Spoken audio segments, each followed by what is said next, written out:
What's going on? You're listening to episode 243 of the Nintendo Powercast. I'm your host, N64 Josh. Player 2, Eric. What's up, dude? What's going on? And what is up, NPC fam? It is your boy, Hate Zero, your hero. Crawler. Player 3, what's up? Hey, how's it going? And it's Crawler coming at you. Crawler coming at you. Hate missed it. I know he did. I know. I did. I thought about it a lot while I was gone. Like, I wonder if Crawler's coming at anybody right now. He was. He totally was. Totally was.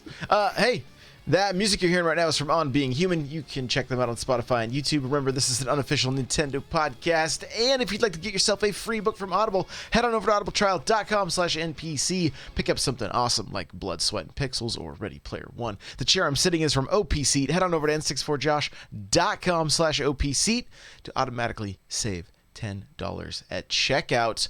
And guys, if you want to help support this show, you can get over to patreon.com/n64josh. And yeah, for everybody that does that, thank you so much. I do greatly appreciate it. It means a lot. So with that, let's get over to the announcements. Hey, listen. I don't know that we got any announcements, really. It's it's just kind of a slow, not a lot going on. Slow week. Crawler's just staring at me right now. Yeah, you streamed on what, Monday? Did you stream yesterday or today? Nah. No, I didn't. Taking it easy. I didn't. I hurt my back pretty bad, and so I've been getting cracked at the chiropractor and keeping ice on it. So it's good times. It's good stuff. So, but yeah, there's some things coming up. There's always things coming up. There could potentially be some big things coming up, actually, the way things are going right now. So that's good to hear. Yeah. I've been staying busy. So Knows the grindstone. Yeah, very much so. Actually. Just trying to get this job in the gaming industry. So if anybody's listening and knows somebody, hit me up. They need content. They need community management. Those are the two things that are definitely my strong points. So hit me up there. With that, we're gonna just jump on over to we're gonna jump into the news because we're gonna finish up today's show with the games we've been playing. And so let's do the news right now, and then we'll go from there.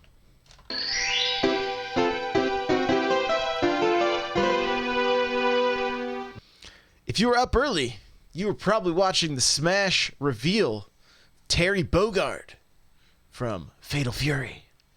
45 minutes. So many meme-worthy moments throughout the presentation. Be honest, I really liked the presentation. I thought it was pretty cool. The only thing I was bummed out about is that we didn't get any we didn't find out who the last new news was. At all. Yeah. But speculation that there's a direct happening on the 11th or something like that. So I was waiting for Sakurai to play with he had 4 pro controllers in front of him at the very beginning. I think it went down to 2 later on, but I was waiting for him to play with all 4, but he didn't. Right. Yeah, exactly.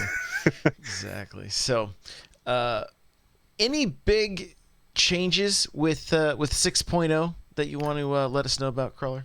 Just a few characters. I'm going through. I have it up here right now. So Donkey Kong, Kirby, Jigglypuff, Robin, and K. Rool, and Incineroar got some buffs. There was a small thing about Hero. I don't know enough about his moves, but I think it's a slight nerf. But it's only one thing on neutral special, which is one of his, I think, random thing. It just doesn't allow gravitational pull or something like that to have an effect on the explosion.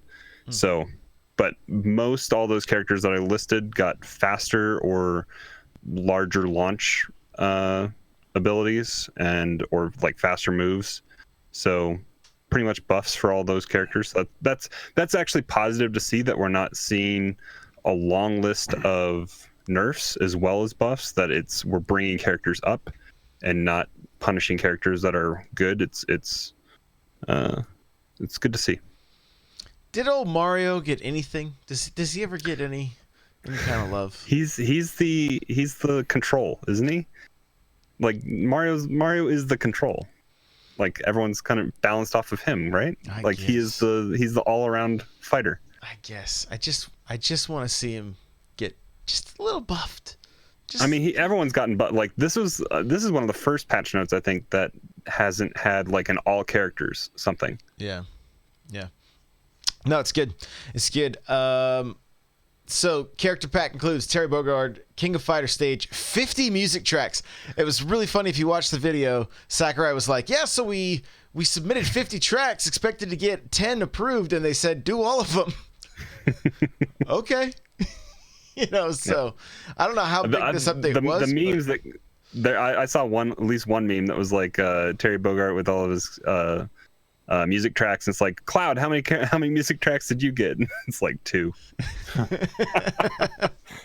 This is true. This is true. So new Mii Fighter costumes. We got some characters I can't.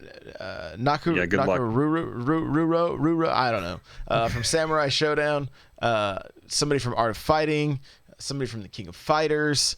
Kira from Virtual Fighter and Jackie from Virtual Fighter. So it's kind of cool to see some of those characters as well. Four brawler costumes and 1 sword fighter. Yeah, there you go. Mei Shiranui, I guess. I'm not even sure if I'm saying it right, but was left out of the one of the characters in the background from the SNK games, and because of Smash is for good boys and girls. Yeah, for good boys and girls. So I don't even. All I did was find a picture of her and then post her on my Twitter, and was like, I don't understand. Why isn't she in Smash? What's the deal here? Well, I mean, so I pulled out SNK Heroine. She's in that, and it's on Switch. And that game is rated teen, and like the ESRB on it is like language, violence, and suggestive themes. Yeah. So I get the suggestive themes. Smash is a E for everyone kind of game, but when you think about it, like this is Nintendo leveraging morality for everybody, I guess, or I don't know. But we have Bayonetta, who gets naked and her hair covers her up, and like, I mean, whoa, easy, Crawler, come on. This is a family show. But she doesn't do that in Smash, does she? It's been toned down a little bit, but still does it. Yeah. I mean, I don't know. It's like nothing's ever shown. So it's just, you can't. I guess it's just Nintendo being Nintendo. But is that okay? I don't know. It's their business. They can do whatever they want, right? Yeah, I mean, it's a fake character person in a fake video game world, so I don't mind them leaving somebody out in that. And it's not like they're like, oh, we're not gonna put this political candidate or something in, but we're gonna do this one. Yeah, it's I mean, she's a background character and probably a spirit. That would have been it if she made it into the game, and that would have been up to Sakurai and his team to like animate her in a way that maybe could have been okay. Like the biggest thing that's been going on the internet, like jeans and a t-shirt. They could put her in her costume, but like her, I have a link here to a Kotaku article, and you can see her like sprite kind of animation in that article. And yes, it's a very it meets that criteria for suggestive themes in that sprite, but she doesn't have to be in that idle animation in the background. I mean, it can. Like Jay Harley says, maybe a hat. Maybe just put her in a hat. Yeah, just give her a hat. Yeah, that would fix it all. I have a feeling what's happened here is, Crawler, did your waifu not get in Smash and you're upset about this? No. But I mean, this is just. It's Nintendo doing Nintendo things, I guess. I don't know. Yeah, I mean that's Nintendo, and I think with the Bayonetta series, they've made that very much M, right? And so bringing her over to Smash, they've toned it down a little bit, like you said. They could have done something like that, but do you do that for a background character anyways, or do you just move on? Like if she was a fighting actual playable character, maybe, but if she's just gonna be in the background, isn't it easier to just not do it at all? I mean, when almost everybody from that roster is there, and then they exclude one character, I mean, it makes it stands out, and it was very apparent. The internet like quickly reacted to that comment.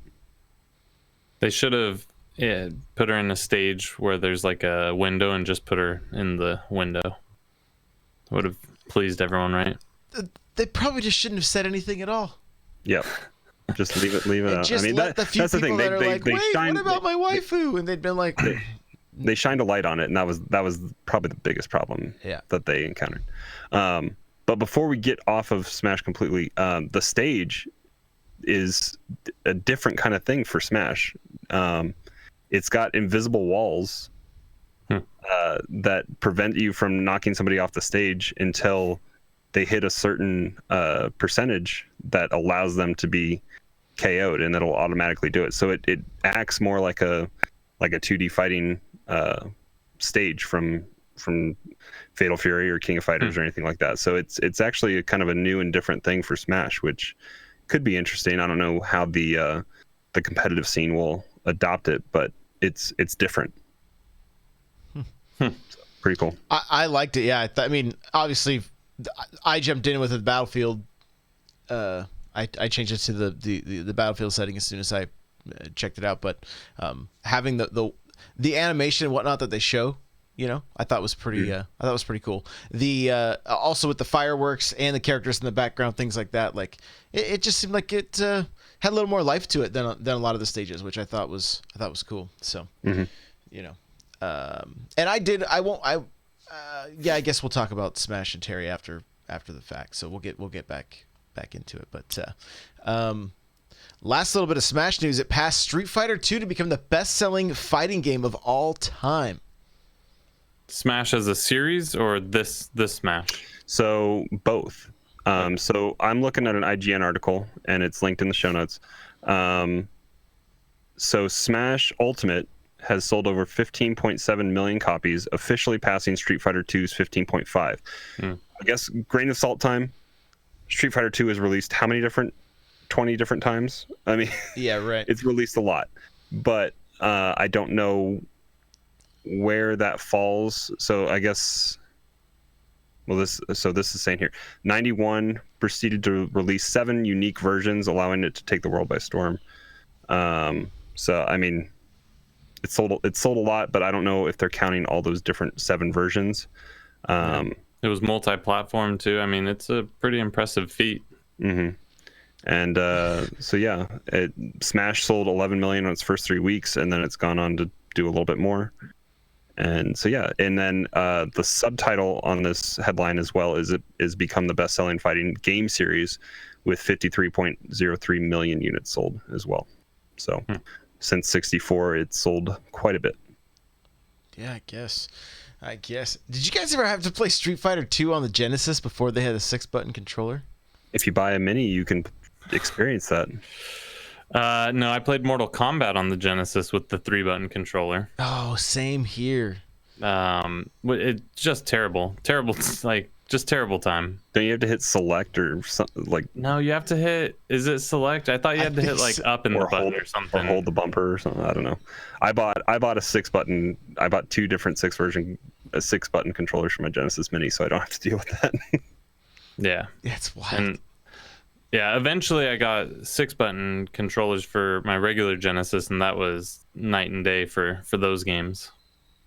Yeah, it's pretty rough. Going on Street Fighter. I was like, what? Why am I pressing select to get to my kicks? How am I comboing here? Was it select? It was something ridiculous that was completely unnatural. Exactly. So you can't go punch to kick very quickly unless you're really quick on that select, but sometimes even that input wouldn't probably register correctly. Ugh, so bad. It was that as the Nintendo fanboy, I was always just like, oh, you guys having fun with Street Fighter over there? Oh, I mean, I got shoulder buttons even, so that's, what do you got? Oh, nothing, just 3 big buttons. Oh. 3 buttons. Four face buttons and 2 bumpers. And they thought got all that covered. They thought they were so cool when they were going against the NES, Ooh, we got 3 buttons. Yeah. Sega didn't even have a select button, Jay Hartley's saying. Oh well, then I don't even know what it was. Maybe I it was thought something you on the had to D-pad. hold up on the D-pad, and then so like I think all the, and I have a very foggy memory of this, but I thought that like A or whatever their button layout was, it would do a punch, but it was always a low punch and a low kick, and you had to hold up and then do the punch or kick to do a higher or high punch, high kick. Might have been that way on Mortal Kombat. Yeah. For Mortal Yeah. Kombat, at least I thought it was that way. I played Street Fighter 2 Turbo on SNES. Because Street Fighter had the light, medium, and heavy Yep. stuff, and all sorts of different stuff in there. Oh my gosh. Yeah. I just remember I don't even know if I ever played it. I was just always like, I need 6 buttons. I only see 3. How's that gonna work? Death Knot's chiming in here. It was press start to select between punch and kick. Maybe is that for Street Fighter? I don't remember that being Mortal Kombat. That's not Mortal Kombat. That's Street Fighter. Because Okay. that's what I remember, and I was like, I'm not even gonna waste my time trying this. Like, what's the point? Just buy a 6 button. Yeah. Well, it was my buddy that had it. So Yeah, well, it launched when it was still only 3 buttons, so yeah, the controller had to catch up to the game. it's true. Okay, let's see. Target Black Friday. Their deals are already been released. Looks like there's some good deals in some games. I think Mario, Zelda, And Aces are they're doorbusters for like half off. They're $30. $30. Yeah. Like Killer Queen Black, Overcooked 2, and Crash Bandicoot Trilogy and Crash Bandicoot Racing, I think, are like 15. And then there's a few other games, and those should be regular. Like you should be able to go on Thanksgiving night or on Friday to get that. But the doorbusters, who knows how long those will last. But the biggest thing that I thought was interesting was that we're going into the 3rd holiday season now with Switch, and they still have not dropped the price. It's listed on the front. It's on the cover of their Black Friday ad, and it's still $300. But it comes with Mario Kart.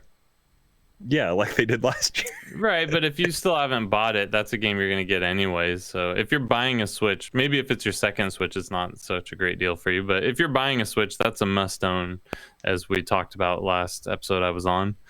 So that's not the worst deal. Plus, you can get a couple other games for $30 and $15, and As long as they do it with the cool box that Josh got when he bought it for his aunt or uncle, right? Yeah. It's right there, right behind me. That's my favorite artwork. My iPad is that artwork of Mario and Bowser kind of smashed into each other. So I love that. So there you go. Not necessarily Nintendo related, but Amazon actually sent out a magazine or like a I have that upstairs. I haven't looked Christmas at it yet. catalog for toys for kids. I was like, wow. That's They got a void to fill. Toys R Us isn't around anymore. I know. When I was That a used to be the big thing. Like you get the Toys R Us ad that. Yeah. yep, you'd circle and mark it up, and I think it came with like stickers that you could put all over. I want it. I like it. Or yeah. Right. Yeah. Oh, And of funny. course, your parents proceed to buy nothing on the list, just throw it away. See, JCPenney and Sears had those, the Wish book, I think. My grandma still has them. I can go and look at the stuff I looked at as a kid. Like it's not just, it's got Atari. And it had when it was like 1990, 1991. So the Super Nintendo was just like, it was like, coming later It's like this a Master year. System in there. Yep, and then those handheld games, the Konami ones and the Tiger ones. So I don't know if you guys remember the Konami ones, but like they were a kind of a weird triangle shape, and you had Turtles and Top Gun and a few other games you could play. So yeah, good times. This is totally off topic, but do you guys see the way JCPenney is spelled in the chat right there? Yeah. If you ever want to go down a very strange rabbit hole about how the world ended in 2012 and brands like JCPenney are now spelled differently than they were before 2012, go look it up. It's very, very interesting. Was JCPenney spelled differently before? Is that real? No, there's an E in it now. There was always an E. You mean an extra E? At the end of It's Oh, EY. And It's oh. EY now, but most people don't remember that, which is really weird.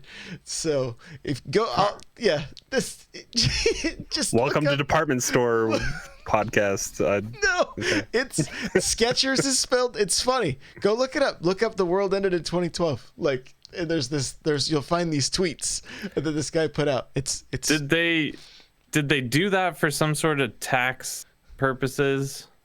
the Mandela effect. That's right. That's what it is. It could be the Mandela effect. Maybe we just don't remember. But there are companies out there who, if they need to go bankrupt or whatever the case is, they will just change their name and come back immediately as a new company, slightly new and improved. Who knows? I don't think that's the case, but like okay, I'll give you guys one more thing on this. We won't stay on it long. But every person I've asked, where is the Statue of Liberty? I'll ask you guys right now. Where is it? It's on Liberty Island in New York Harbor in New York City. Yeah, it's right off Manhattan. You guys are like the first ones that have said Liberty Island. Everyone else that I've asked always says Ellis Island. No, that's the island. Like Ellis Island is where they processed everybody. Yeah, that one's like right next to it. Go find the article. It's very, very like I don't buy into any of this, but it is. It's very interesting. I'm like, what? What? So, look at Lumber said Ellis Island in the chat. I'm telling you, it's weird stuff. It's weird I stuff. gave the answer. It's right there. Yeah. So, all right, back to video games. Let's see. Quality of what's life. the point of talking about them if the world ended in 2012 and this is all a simulation? Lumber said I've been there too. See, it happened. He's losing his mind. He's trying to find that article right now. Like what? So, the quality of life changes showcasing the new trailer for Pokemon Sword and Shield. What are some of the details on this one? So it's just a quick like minute and a half long trailer. The biggest thing of note, I guess, is that you can access your Pokemon in storage or whatever anywhere. You don't have to go to a Pokemon Center, so you can swap out your team. So that probably helps if you're out adventuring and you have a Pokemon that's about to faint, or you need to like refresh your team. You can just swap them out so that you don't have to use potions or anything else like that.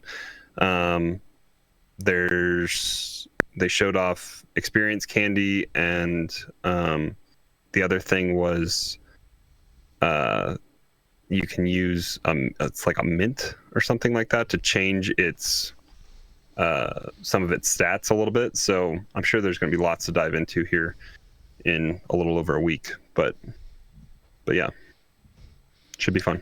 Well, there you go. There you go. And lastly, Luigi's Mansion sold over 150,000 copies in Japan. They're buying Switch games in Japan. What was Ring Fit last week? We talked about like 100K. Yep. Yeah, they're buying games over there. That is for sure. All right, let's get to our talking point. Here we go! All right, so what a great segue. Luigi's Mansion, we've all been playing it. We've all been loving it. The first thing everybody says when they talk about this game is the animations are awesome. Yeah, it looks great. Really does. What have you enjoyed so far, Eric, about Luigi's Mansion? I'll just take it from the top. So I think it's the best looking game on the Switch, and you can fight me if you need, but I don't see a reason to, because it's the best looking game on the Switch in my opinion. The cutscenes to gameplay is the transitions are so smooth. The CGI in the cutscenes don't look remarkably better than the actual gameplay. The gameplay stays right with the cutscenes, and then you got the lighting effects great. The shadowing is amazing if you pay attention to the shadows. So that's all great. the game's not any good, though it doesn't matter, right? But the game's so charming. It's great. I won't go too far into the story because I think everyone should play it and have fun with it, and I'm not that far myself. But what floor are you on? I don't know, because they're kind of out of order, so I think I just got... They eventually start going in order. You do jump around a little bit at the beginning, but... I have everything up to 5, I think, now, because I've filled them all out. So, not very far yet. I just beat beat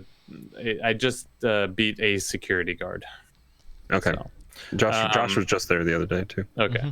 So the game's great. My favorite thing about the entire game, is they brought back the scared Luigi Mario call. If you hit down, left, or right on the D-pad, he'll run around calling Mario.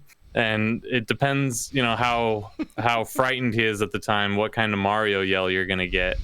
And it's just the little things. Or if you sit in the elevator, if you stand in the elevator and don't touch anything, he'll start whistling to the elevator music. And this game just oozes Nintendo charm. And it's one. If I could go back 2 weeks and redo my list of must-own Switch games, this is bumping something, and it's on the list. Wow. See you later, Breath of the Wild.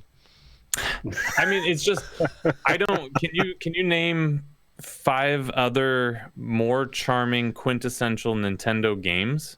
With lovable characters, with great music, with great graphics, with great story, gameplay. Like, name 5 others. I think gameplay is good. I think gameplay starts to get repetitive.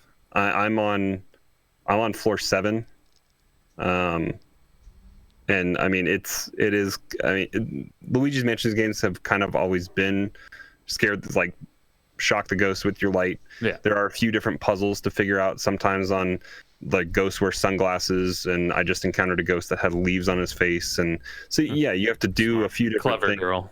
to get to the same thing, but it always ends up with you shining your flashlight on him and then sucking them up. And now in this game, it's kind of fun for a little bit, but you bang them around and you do the slam. And that can help a little bit, I guess, if you're surrounded by some ghosts a little bit. But yeah, I mean, the game looks great, and I think it plays well.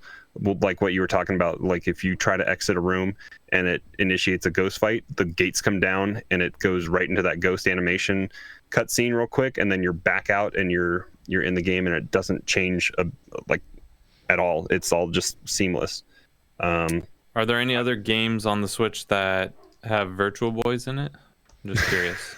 Because I don't think there are. I like how self-aware they are about the Virtual Boy, because EGAD is like, what could go wrong with an all red display?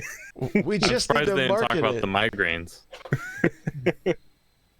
Yeah, that was pretty funny. I loved seeing that. So I will say, so I was watching Josh's stream on Monday, and you've only been playing. Have you only been playing it on stream, or have you started playing a little bit more? Only on stream, but that's probably gonna stop. Okay. But he was at a point that I had been on the floor that he was on, which I think was the security guard floor, so the shops. And I had been going through and beating them, and I had been trying to find gems and stuff. But there was a puzzle that I had not been able to solve. I hadn't spent a lot of time trying to figure it out, but just the passiveness of sitting and watching him play, I saw something. And I mentioned it in chat, and like 2 or 3 other people, like, oh, I know how to solve this now, because it was that quick that they, like, when you're not playing it in the moment, you can puzzle solve a little bit better just being removed from the controller a little bit. And I thought that was interesting. So I was able to go back and I went and did that floor, and I ended up finding all 6 of the gems there. I think had found 1 or 2 already, but that was a good little challenge to do once I got the juices flowing on figuring out one of those puzzles, going in and purposely trying to find all the gems. That was good. Yeah, and I would say watching someone else play the game is what really led me to think it's the most beautiful Switch game we have, because when you're playing, you kind of get lost in the art of playing. You don't look around as much, but if you watch someone else play, you get to look at the other details that you wouldn't have paid attention to maybe otherwise, because you were trying to figure out where the flashlight's shining. Man, it's just a great looking game. It's very surprising. I will say I'm playing this only with my kids in the room. Like, they are fully invested in this game. So it's been kind of we did a little bit over the weekend. We started it on Halloween night after they got done trick-or-treating. We were still waiting for some kids to come by the door, and there were a few kids that could see the TV as they were coming to the door, like, oh, I know what that is, and they got all excited. But that being said, I'm playing it with my kids in the room, and I knew that my son was going to be excited. He's 6, and it's every time we've gone to Target, it's the video he wants to go watch is the Luigi Mansion video. But my daughter, who's 3.5, she is loving it, and they are both sitting there watching it. Like, they're talking to Luigi like he's here in the room with us, like, Luigi, go over there, and all that kind of. It's pretty fun to watch. So it's been fun to play with them like that. Yeah, I've really enjoyed it. The thing that probably after the first night I played it, I think I did like 3 hours, and then I came back like 5 days later, and had forgot some of the reason I wasn't getting that puzzle. I could see the reflection of something in the mirror, and I'm like, I can't remember. And I You didn't know how to do ghost light. I just forgot which light I needed to use, but even just using the triggers more for the lights versus using the face buttons. That changed my whole. We were talking about that in Discord, and I was like, this sucks to try to aim with the lights and stuff. And Discord, I don't remember who it was, but they're like, oh yeah, the bumpers. And the game doesn't do a great job explaining it. It's in the settings if you go and look at the button controls. But when EGAD teaches you about the poltergust, he doesn't mention the bumper controls of everything. So it's something. So the flashlight is right bumper. Suction cup is the plunger is left bumper, and then the two bumpers together is the ghost light. So anybody that is not aware, which is not of that. always easy to trigger. I'm sometimes you do the plunger first. Doing plunger instead of the other light, which isn't the end of the world, but that changes control completely. And I think I went on whatever the other toggle is for movement. I think I did seamless or pro or whatever it's called to move and spin more accurately or something like that. I found it by mistake because I was, I first start the game and I was just immediately hitting all the buttons, and I noticed that L and R or left and right bumper made a noise when you would hit them, but nothing would happen. So I immediately assumed those were linked to something. So I just kind of guessed. Somebody did point out to me though that the ghost finding light, the black light feature was LNR, because I did not know that one. Yeah. So I mean, you can't invert the game, which for me is like but it's not that big a deal with this one because it's more. I don't know. It doesn't seem like it's that. You're not. It does have gyro as well for the up and down. Yeah. So I will say I do find myself at times like looking up and then spinning too far sometimes, and I'm like, come on, just aim where I want you to. But I mean, it's really a minor complaint. Most of the thing, I'm really enjoying the game, love the gameplay, love the animation, love the goofy story. I literally find myself laughing out loud as Luigi reacts to something, or when he figures something out and he's like, ha ha, like it's just. How about, I think you've all seen it already, and I won't spoil anything for anyone else, but how about the rat that steals the button? Yeah. That was hilarious. Yeah. And Luigi makes the same mistake again, and I thought a third rat was gonna come because he's so stupid. He's the doofy, lovable brother for sure. I want to hire whatever plumber they have in this hotel, because I would be rich if I had that plumber come to my house and put all that money in the pipes and stuff. There is so much money in toilets and stuff everywhere, in sinks and all sorts of stuff. Yeah, it's good that he's got gloves. That's true. That's all I'm gonna say. But even he doesn't actually touch it. He's sucking it all up, and it's getting cleaned in his backpack. There you go. That's what's happening. We'll go with that. I love the puzzles in this game. I love that there's certain things that are like very obvious. There's certain things that aren't very obvious. There's the way you get to utilize Luigi and have two characters on the screen at the same time trying to get a door to open, or you have to get two poltergeists going at the same time with the vacuum. I like how easy it is to do co-op activity puzzles by yourself. They made it super, like if you leave Luigi or Luigi doing an action, they stay doing it, and you don't have to worry about them stopping what they're doing or anything like that. And it makes it super easy, and it kind of lends it, you're able to figure those things out pretty quickly in that way, that if you leave them there doing something, the world will react around them, and it's easy to do stuff. So two subtle things I really loved, just the charm. So when you're Luigi, if you do the Mario call, he'll also call for Mario, and he does it in a very adorable Luigi version. I don't know if I've done the call with Luigi out of my poltergeist. Do the call. Another thing I really like is if you are using Luigi and you're not doing an action with Luigi, he'll go to sleep or something. Mm-hmm. But if you pay attention to him when Luigi does something good, as he's sleeping, he'll just lift his thumb up and give a thumbs up. And like, it's an animation that you may not ever see, but it's there, and it's just Nintendo being Nintendo. I love it. That's so great. It's so great. Yeah, can't recommend this game enough. If you're a Switch owner and you've passed this one up, go back.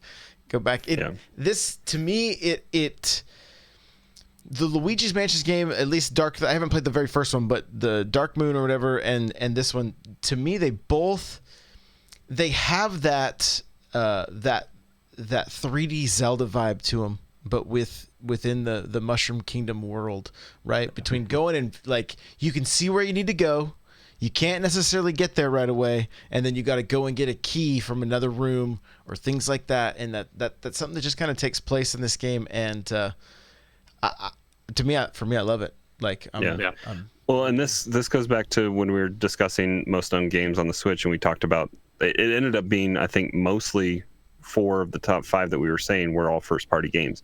And this game, like Hate was saying at the beginning, it showcases Nintendo knows how to get the best performance out of their hardware. And this game looks beautiful and has the shading and the lighting and the just the seamless CG cutscene back to gameplay, all that kind of stuff.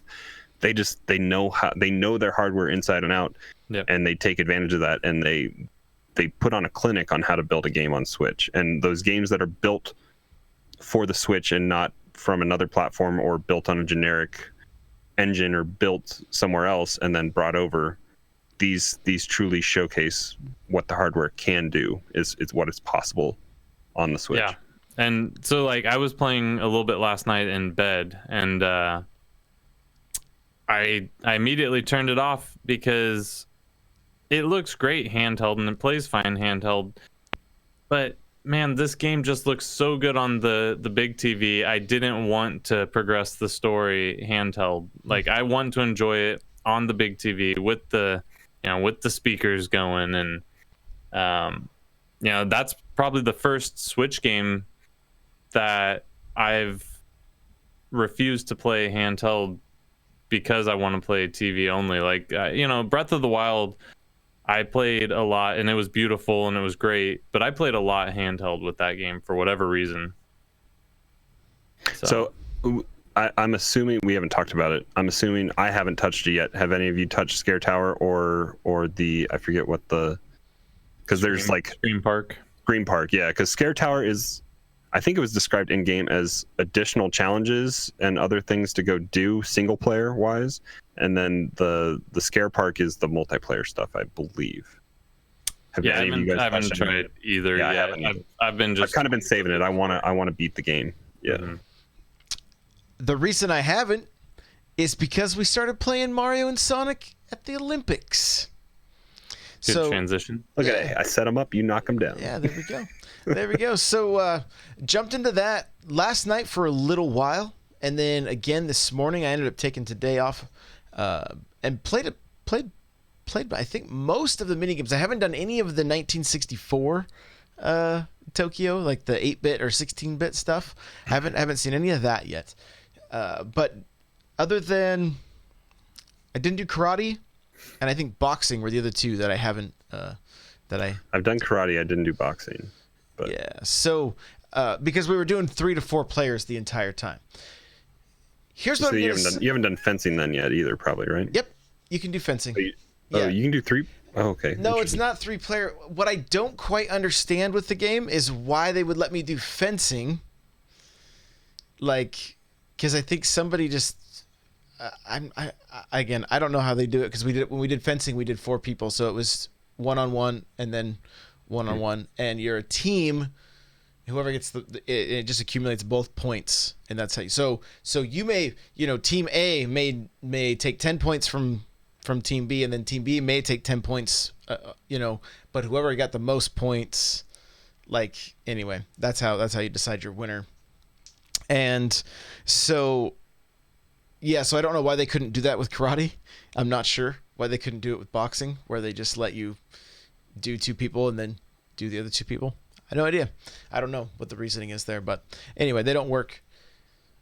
Some of the mini games are great. They're super fun. We wanted to go back to them. They were the controls were fun.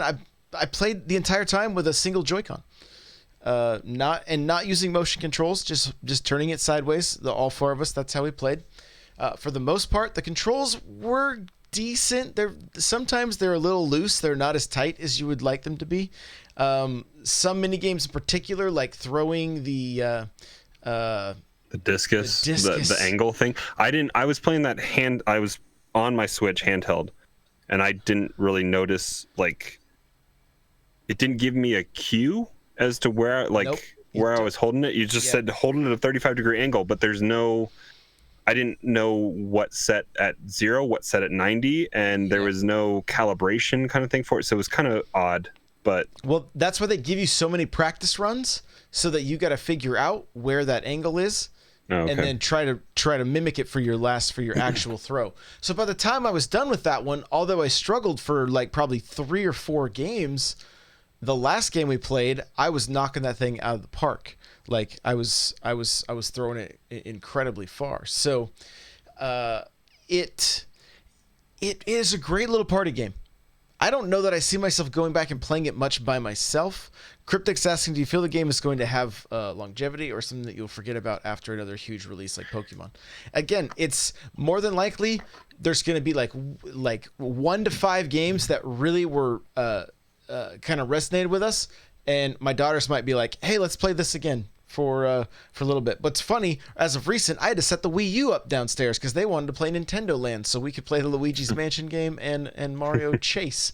So I thought that was kind of funny. So they do enjoy it. Like, surfing was really fun. Skateboarding is pretty good. It's not quite Tony Hawk. Haven't tried the soccer yet, but it looks pretty good. It looks soccer was it's 4-person 4-player soccer, very quick time, kind of.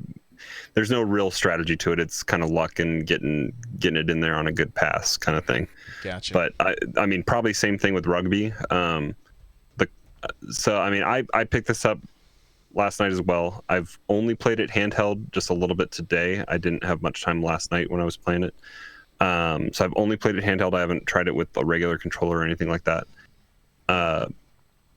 And there is a campaign kind of thing where, and it's mainly centered around the 1964 Tokyo games or whatever, with the 8-bit graphics, and Robotnik and Bowser were trying to trap Sonic and Mario inside of it, and they end up getting sucked in themselves with Mario and Sonic and Toad.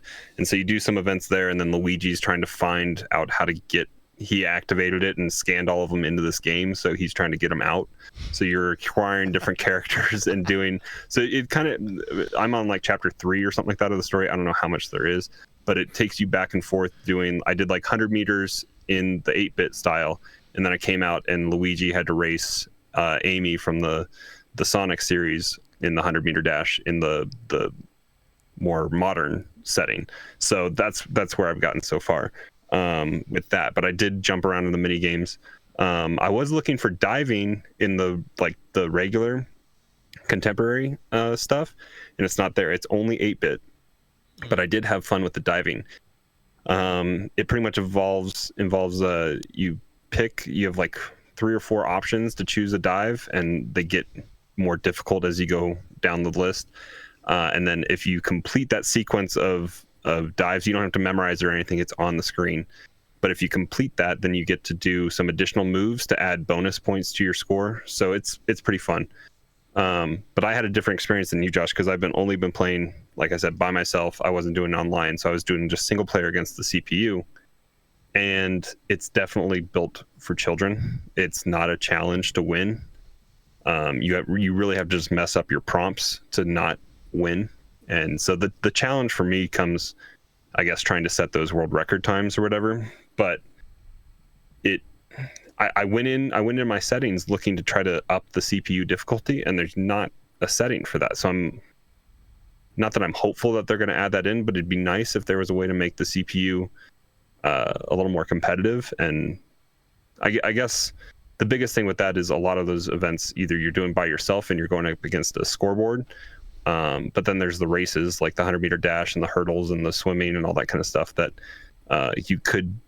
it would be nice to have like somebody kind of keeping pace with you a little bit, I guess. But I think it does shine as a nice party game. Like if you have 4 people come over and you can use the Joy-Cons, like Josh said, it's totally doable. It's a lot of R for boosts, and then A and B and X, kind of that's it. So it's really easy, simple Joy-Con control. But it could have been more. They marketed this game wonderfully because it looked a lot more kind of skill-based, more stuff in there, but it is kind of rudimentary, easy to do kind of activities, and it's definitely geared towards children a little bit. But I think it could become a kind of a more competitive adult party game, I guess, if you wanted it to be. What's probably the strangest thing about the game is there are certain games that you're like, man, this controls good. It is fun.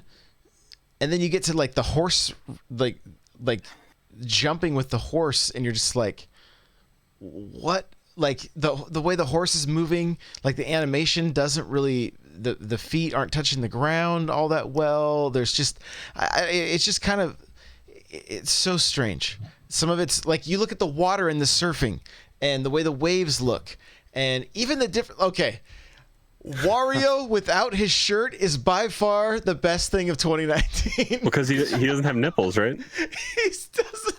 No, he's got no nipples. And there's no way that guy is grooming himself. I mean, it's Wario. There is no way he is grooming himself. I'm sorry. It's not happening. He did for the Olympics. You're not going to go swimming. Right, I guess. Yeah. I guess. But Donkey Kong's still fully furred. He's still covered. Well, Donkey Kong's not as bright as Wario, apparently.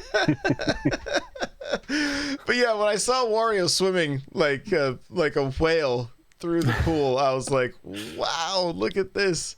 So it's that competitive edge. They all take their shirts off, but they won't take their gloves off, right? So there's and I don't think Sonic takes his shoes off. Yeah, so even surfing, he keeps his shoes on. Yeah, Mario's barefoot surfing, but he's got his gloves.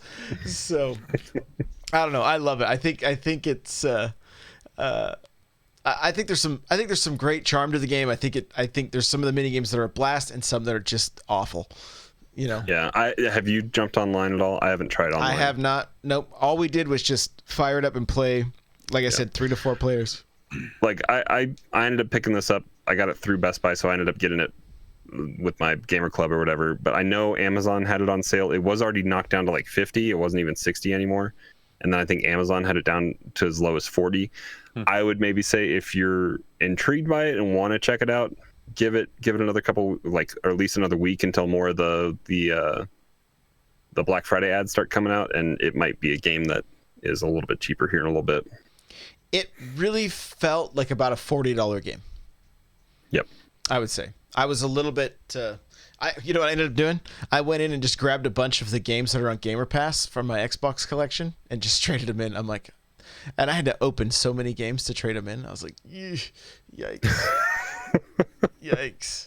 So, that should be worth more to GameStop if you bring it to them in their cellophane. No, it's illegal, actually. You're not even supposed to. Oh, really? No, they won't take trades if they're factory sealed because they might be stolen. Yeah. Mm-hmm. Yeah. So I was like, no, they're for my kid's birthday. Just got doubles. He's like, no, that's not working. It's like, all right. So, yeah. Lastly, playing some Smash. I'm really enjoying Terry. He kind of plays a little bit like Ryu and Mario together, and so I was digging that. He's got a lot of couple of combos that seem to like, you can do up air, then up B, and get a little get some decent damage in like that. He's got some things I still need to learn to understand better. I was enjoying seeing the things that Twitter was coming up with, and immediately people saying he needs to be nerfed. He's OP. New character needs to be nerfed. Give it a week or something. Yeah. Jeez. Yeah. That's too long apparently. So, but yeah, I like, and I love, like, although I wasn't a huge fan of his series, if there was a fighting game in the 90s, I was still checking it out. I guarantee you, I was still playing it, because it was just like, that was the bread and butter back then. You're the kind of player, I think, that because you grew up in the arcades doing that stuff more so than I did. I enjoyed fighting games, but I didn't know like all the combos and stuff. Mm-hmm. But like Terry and Ryu and those kind of characters, I think you could, like, especially with what they've done with Terry, I think they said his moves are more powerful if you do the natural combo for him. Mm-hmm. And so if you learn those, you can do more damage. Like, I don't know how easy it is, probably in the heat of the moment, to try to do a direct input of those combos. Not hard at all. But then I mean, that might be a good character for you to maybe pick up and try to perfect with those inputs. Yeah, it's they're second nature for me when it comes to a fighting game, right? The Hadouken and things like that. Like those, and some of even the more tricky ones. Like, for me, Street Fighter 2 was one of those games as a kid where I learned to master every character, because it was like, this is the game I'm going to be playing for a long time. So I had to learn all the crazy, like, Zangief's, like, spin the 360 and make him not jump while you do that was so incredibly difficult. But once you got it figured out, you could do some serious damage with it. So, yeah, I was surprised how much I've already played with Terry. Did some, my first match was against a Mario in quick match, which I thought was kind of hilarious. And then I ended up doing a few dittos, of course. And it seemed like he's a little bit easy to kind of miss input and go off stage. I think because I played a little bit of his classic mode today, which actually is really fun. That's the entire thing Sakurai played in the video this morning, but it's all stamina battles, which is pretty fun, and more of the fighting classic 90s style, where you're trying to take your opponent down to zero. But I think that attributes to the fact that Terry's like Ryu and Ken, where he turns around immediately as soon as you pass somebody.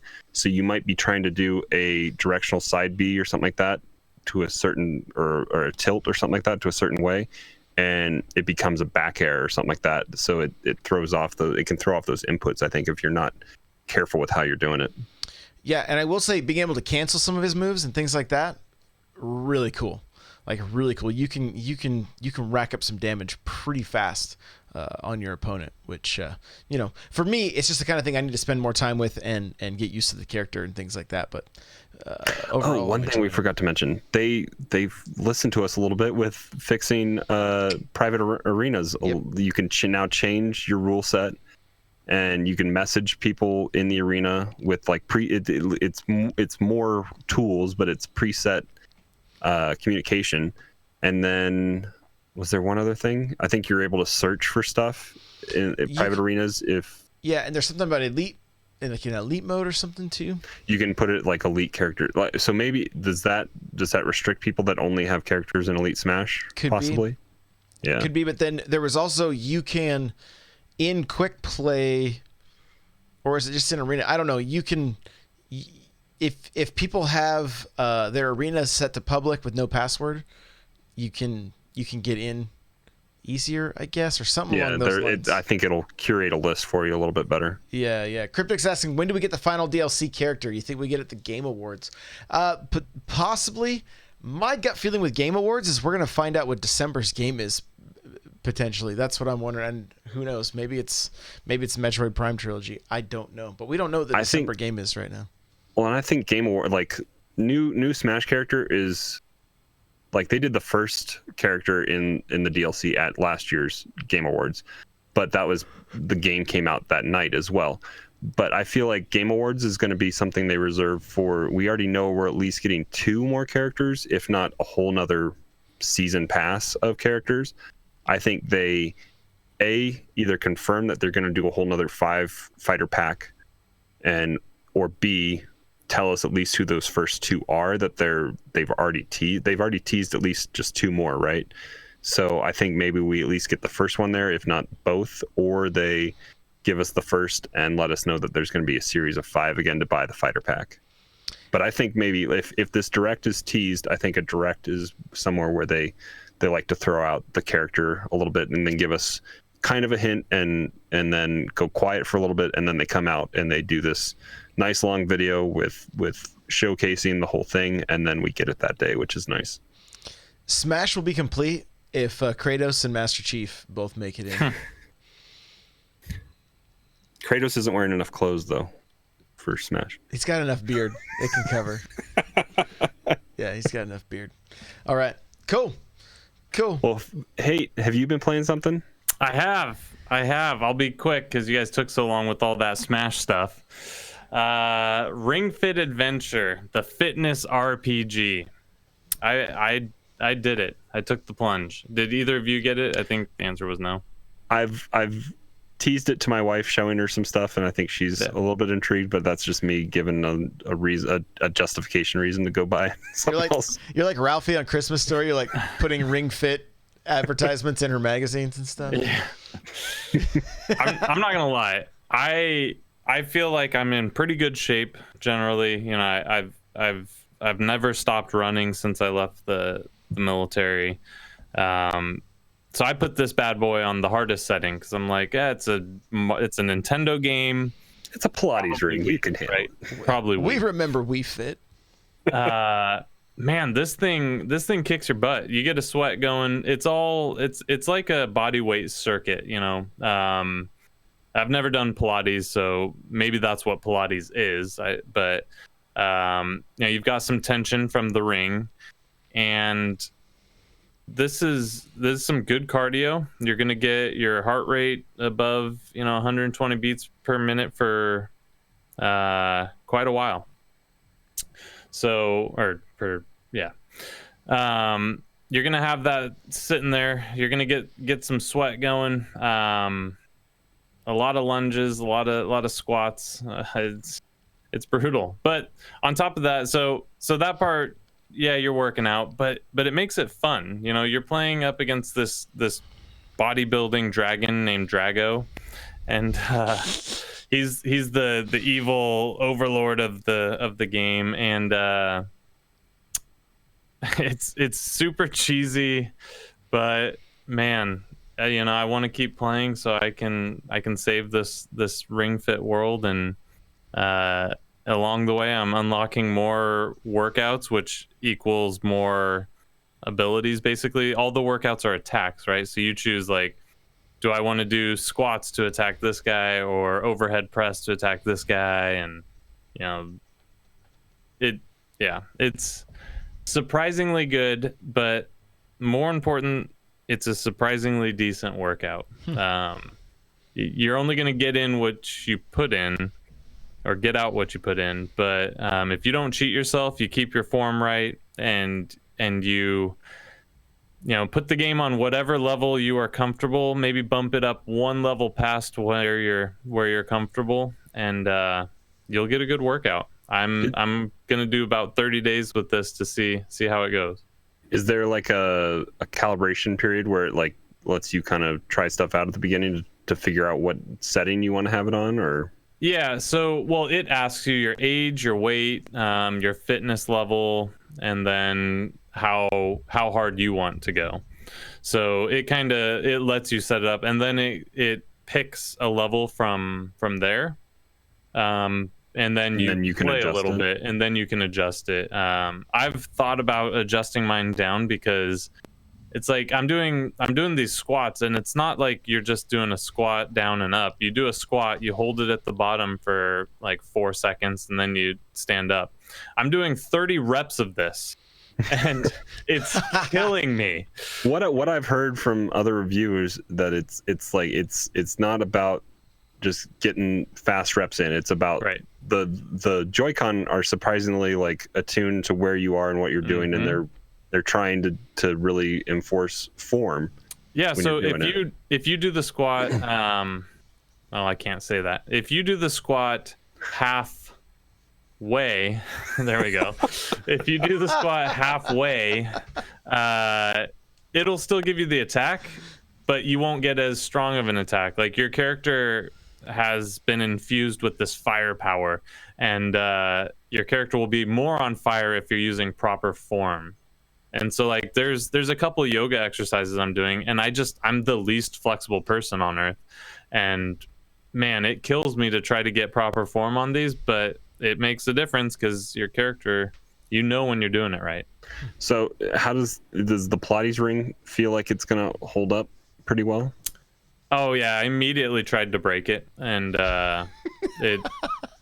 you can bend it all the way to where it's touching, and it's very hard. I mean, it's more resistant than you think, but it's solid. I think that thing's gonna hold up. The grips and everything won't come off that easily. They do come off. They're Velcro. You can wash them. Oh, okay, cool. Yeah, so that's nice because I was like immediately I'm sweating like a pig. Like this is gonna be a problem, but they come off. They're Velcro. You can wash them. Another cool thing is that your Joy-Con slides into the ring con, and you can play the game kind of without the game being on. So you can just set it up. If you hit in on the thumbstick, it will turn your controller on, and there must be something built into there must be like an RFID or something built into the ring con, because it'll then just turn your controller on, not turn on your Switch, and allow you to just I guess make tension on this ring. And if you do it right, your HD Rumble will make a little chime, and if you do 500 of them, you can send them to somebody. I don't know what the gift you send to somebody is. I've only done 200 so far. But you can just do that while you're watching the TV. You just sit there, you can put it on your shoulder and get a bicep workout. There's different ways you can work on just when you're sitting and watching the TV, nothing playing. So I tried that a little bit when I was watching one of those new Apple TV shows. And yeah, I would say if you're looking for a good way to stay in shape, you don't want to go to the gym, you don't want to run outside because the weather's starting to turn bad. This game's not going to get you jacked, but it's definitely going to help you lose pounds and get trimmed. It's a good circuit calisthenic, workout. So are you running in place in your house? You do run in place, yeah. And I'm still running outside. You can skip it though. That is one thing you can skip. You can, but I really don't recommend it because that's what helps keep your heart rate up. So you're burning those calories and fat. Like you want to keep your heart rate, in the burning zone, and that'll definitely help. But yeah, if you're playing at night or you're in an apartment, that would be a concern. That's why I couldn't fully enjoy my Kinect back in the day, was I was in an apartment then. Yeah, definitely. So I would say if this sounds like something that you're looking for, don't think, oh, this is a cheap gimmick, it's not going to be a good workout. It can be a great workout, and the game's decently fun. I have one complaint, and you just have to know this going into it. So it only tracks the time you're actively working out. It doesn't track the time where your heart rate is still elevated. So I played about 45 minutes today, but I only got credit for about 23 minutes of workout. So like when I'm just finishing a workout and I'm selecting a new move I want to do, my heart rate's still elevated. So anyone who's working out would count that time as part of their circuit, when you're moving from one exercise to the next. So it only counts active workout time. That's when you go off your Apple Watch or your Fitbit or something like that for your. Yeah. I mean, set it to a workout when you're doing that, and then you can take your calories burned. Because I think if I remember correctly, it's taking your heart rate with like the IR. It's like and And it's freakishly accurate. I was super That's surprised crazy. about that. I didn't think that would work at all. And it can and will measure your heart rate. And yeah, I mean, it's very, very good. Very good. I'm pleasantly surprised and highly recommend it. Cool. Awesome. Let's wrap this thing up. All right. Eric, where can we find you? You will find me right here. I'm back for a little bit, until the next time I'm not here. You'll find me on Discord, n64josh.com/Discord. Come hang out with us. Come talk fitness, Luigi, Pokemon next week, whatever you want. Come join us. And, Twitter, wherever else. It's always Hate Zero. Crawler. Same place, n64josh.com/Discord. Come hang out and talk. I know we got a few people streaming and posting their links and stuff in the spot we have in Discord. I know I jumped into Rust Belt Kid's stream. He's doing it on Mixer, trying to get some credit on Sea of Thieves, so go check that out. But there's lots of people posting stuff in Discord, so come hang out there. Yeah, one thing I should have put during the announcements, and I had it open today and then I forgot, is Super Nintendo. We're doing a GoFundMe for him. He's had kind of a rough year. His mom passed away recently, and then both of his Switches were stolen out of his vehicle. So if you are in the Discord and you look at the I believe it's in the announcement section, you will find the link for the GoFundMe so that we can help. We've already got him the Switch Lite. He sent me a picture of the turquoise Switch Lite. We've already been able to replace that. So pretty rad. I appreciate you guys stepping up and helping out with that, because he's a good guy. We love him. So want to help him out. You can follow me on Twitter, Twitch, Instagram, Facebook, Snapchat. It's all at N64Josh. Guys, send me your memes for Facebook. I want your best gaming memes, okay? Send them to me. If you hit me in the Discord with them, I don't care. I want your best gaming memes that I can post on the Facebook page, okay? Just get them to me, however you need to. If you're on Twitter, send me a DM, whatever. Instagram, I want to see your cool gaming pics. So if you've got, amiibo that you're shooting, or just some, maybe you just like getting creative behind the camera, tag me in some of those photos. I will then showcase them on my feed, or throw them up in my story on Instagram. I want to showcase you guys. And then if you want to just chat, hit me up on Twitter or Snapchat. I spend quite a bit of time on both of those, and it's a good time. So thank you guys for listening week in and week out. We really appreciate it. If you want to get that free book from Audible, audibletrial.com/NPC. Chair I'm sitting in, n64josh.com/OPC. Automatically save 10 at checkout. Thank you guys for everything. We'll see you next week. Goodbye.